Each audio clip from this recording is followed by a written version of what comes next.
Thank you for watching this clip of Not My Bag. Make sure to like and subscribe. And if you're listening, give a 5-star review on Apple Podcasts and Spotify. We're going to speak about a very big topic. Let me get this right. So, Sally was Princess Diana's spiritual guide. Is that right? Well, I was, that's a very good way to put it. And the Princess of Wales was very much a person that loved anything to do with this esoteric world. You know, she loved tarot, she loved astrology, and she loved mediumship. Right, okay. And I happened to be, at the time, she came into my life, London's best kept secret, they said. Right, okay. So she heard about me through, I know exactly who she heard about me from. I won't mention her name. The lady has since died. Okay. Anyway, I got to see her, and which is, you know, it is, if we didn't have the crown and if we hadn't have lost our darling queen, and we've got a new king, who's going to be fantastic, then I think that I would be saying it's very old hat. But actually, the Crown has brought this back because it's about Diana. Yeah. And it's very big at the moment, isn't it? Well, I tried to watch it this morning, but it's crashed. And I couldn't get on Netflix. Really? You can't. It keeps coming up. An error has occurred. Sort it out, Netflix. Sort it out for Sally. Sort it out for Diana's medium. So, because this is like such a big topic. So you met her. Yeah. Oh, absolutely. And so this is a very big question because of obviously what happened. Yeah, I know that there's an intuition with your ability. I'll tell you what. I know exactly what you're going to ask. Yeah, me. you know what I'm going to ask. you. And all I will say to you is that 4 days. I wish I could tell you I was giving you an exclusive, but it's no. But basically, 4 days after her funeral, I was in the kitchen. The kids were in the garden. I was washing up, actually. And I'll never forget, we had a telephone on the wall. I love that. I know, exactly. It was so retro. And but it wasn't retro, unfortunately. It was the time. That was the era, unfortunately. And I picked the phone up, and her sister, Sarah McCorkindale, was... and I've only just released that quite recently in the last year, but she was our go-between, and she became a very good friend and would come to me 3 times a week to my house, Sarah. Right, okay. And it was her on the phone. So this is 3 days after the funeral. So, you know, she died, everyone was still grieving. And I said, oh, hello. And the first thing I said to her, what are you doing calling me? Like, why me? Yeah. You know, there I am washing up, you know, after. So she went, oh, Sally, I just want to ask you something. And I said, of course, darling, what is it? You know, and I was going, how are you? How's everybody? And she went, oh, well, I'll just get straight to the point, Sally. She didn't want small talk. Yeah. Which, fair enough. And she said, how do you think she died? And I went, and straight away I went, well, she died in a car crash. So she went, yes, but Sally, do you think it was an accident? And seriously, in my head, I thought, why is she asking me? I went, well, yeah, they said it was an accident, didn't they? And as she said it, it was like, oh my God. So she said, you do know you predicted her death. And I went, no, I never. So she went, yes, Sally, you did. I came to your house and you had a decorator in and we sat in your bedroom. And I remembered that time because she came and I had someone like decorating the walls.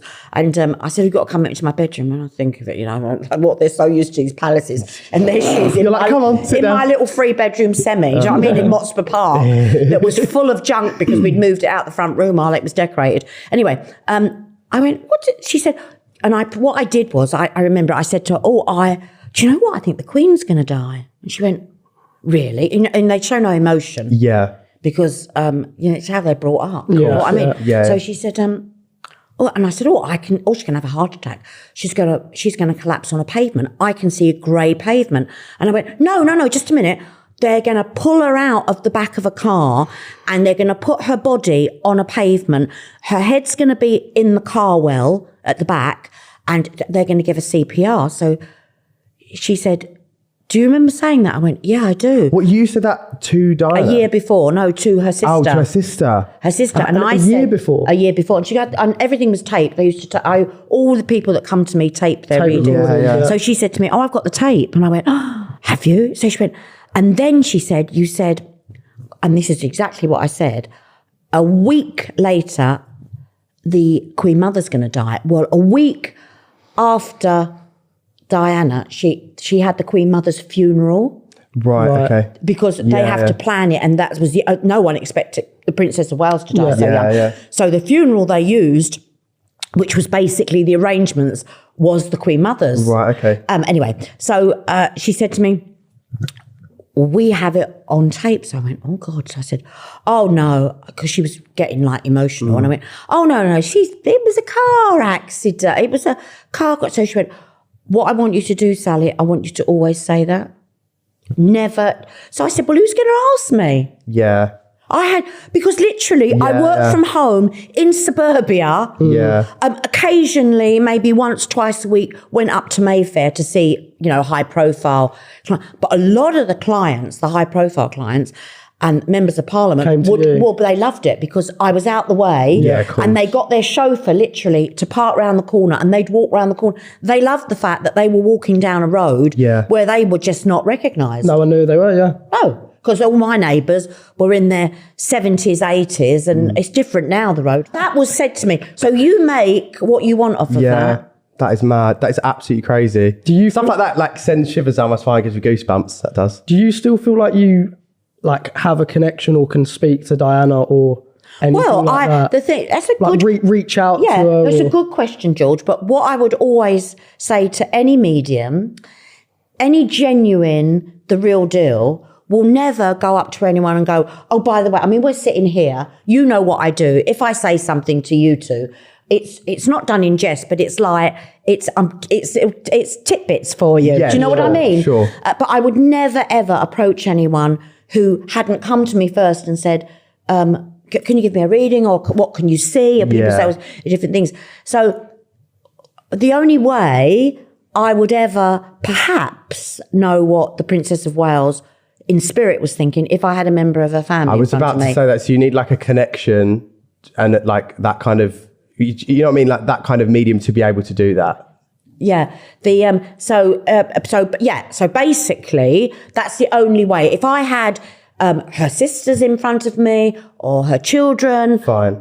Then they would. It's like I've got you in front of me, and I said to you, "Oh, I've got your nan here" or something. That's because it's your nan. Yeah, sure. I wouldn't say to someone that "Oh God, I had Joe's nan," and I understand what you mean. So yes, you have to be in that sense. Yeah, but I can understand how people think because of who she was that. Why wouldn't I channel her, as they say, and pick up things? I'm not going to do that. I was going to say as well, this is a bit of a juicy question to ask, but did you ever, when meeting Diana, predict Charles having an affair?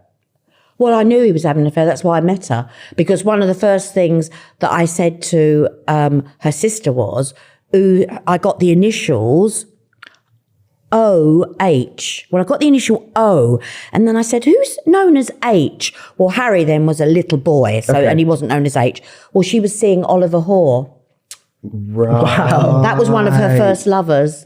And that's the reason that, it's very well documented. That's the reason she got straight on the phone. And also what I said to her sister, I mentioned, and we've got this on film by her, her dresser, who has never ever, the only time she's ever given an interview was for me in a documentary that I did. Wow. And apparently I mentioned a child's chair and said something that she'd taken from Altrop and she'd kept. And I mentioned it and I said where it was and how her mother, who was in spirit, wanted her to move that chair to under a window, and she'd been thinking about doing that, and no one knew that. So you can say things in passing that in future that will stay with someone, and they'll be like, "Oh my God, that happened." It's almost like deja vu. So so you'll almost so you'll say something. You'll be talking to someone in that kind of situation. You'll mention something in passing, and then maybe a couple of years later they'll be like, "Oh my God." That's hopefully,